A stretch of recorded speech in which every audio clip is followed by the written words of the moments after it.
All right, today we are deconstructing the e-commerce giant Temu. You've probably seen it, maybe you've even shopped on it. It feels like an unstoppable force, right?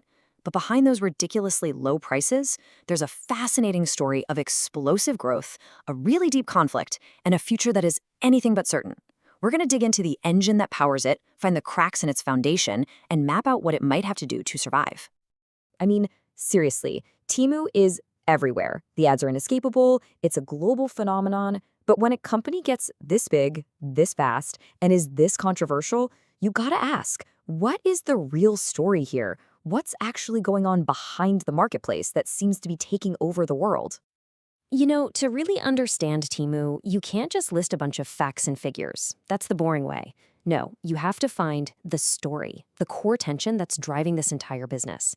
That's how we're going to move past the headlines and get to the heart of what's really happening. Okay, so let's get into it. Starting at the beginning, this is Act 1, the disruption engine. To figure out where Temu's going, first we need to understand the incredible machine that got it here in the first place. At the very heart of Temu is this thing called the consumer to manufacturer model, or C2M. Now think about it. Normally, a product goes from a factory to a wholesaler to a retailer, and every single one of those steps adds to the price. Temu just blows all of that up. They connect your phone directly to the factory floor. They cut out all the middlemen. And that, right there, is the engine that drives those shockingly low prices. And the results of that engine?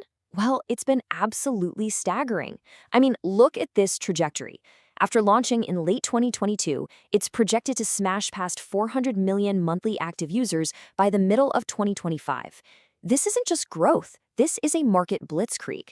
It proves that the C2M model translates directly into massive, insane, global scale.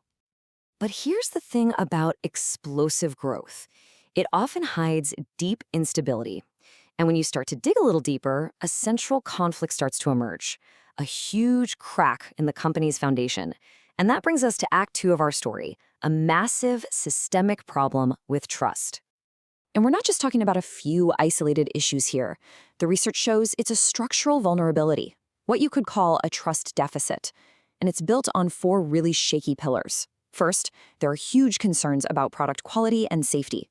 Second, a total lack of clarity around their labor ethics. Third, major alarm bells are ringing over data privacy. And finally, for many, it's just an abysmal customer experience.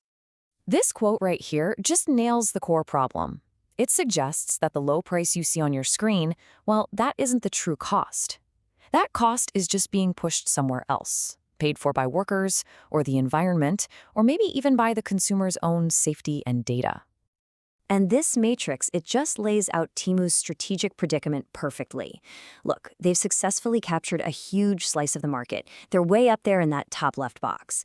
But they have completely failed to capture trust, which leaves them really vulnerable, especially when you compare them to rivals like Amazon, who managed to build their entire brand on reliability. So this all brings us to Act 3, the potential turning point. If this massive trust deficit is the core problem, then what's the solution? Because a real analysis doesn't just point out problems, it has to propose a path forward. And here it is, the central thesis. For long-term survival, Temu has to make a radical pivot. Its core promise has to evolve. It needs to shift away from this race to the bottom of just being the cheapest and move to the much more defensible high ground of being the most trusted marketplace for good value. A strong thesis isn't just an idea, though. It's got to be an actionable strategy. So we can call this the Phoenix Protocol, a plan to rise from the ashes of mistrust. It's built on 3 really concrete initiatives. 1, launch a Temu verified program to guarantee product quality. 2, create an artisan direct marketplace for authentic vetted makers. And 3, build a Temu transparency hub to give everyone radical visibility into the supply chain.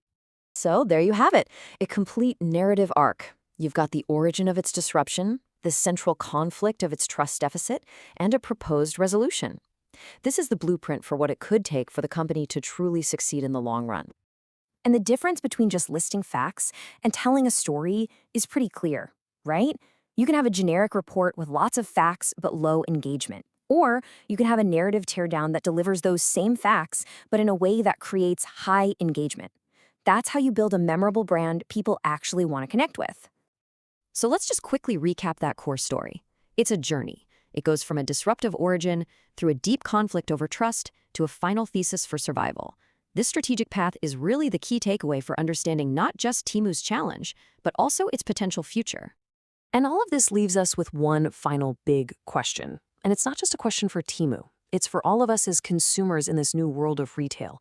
In the end, what do we value more? Getting the absolute lowest possible price or having verifiable trust in the things we buy? What's the real price of a bargain?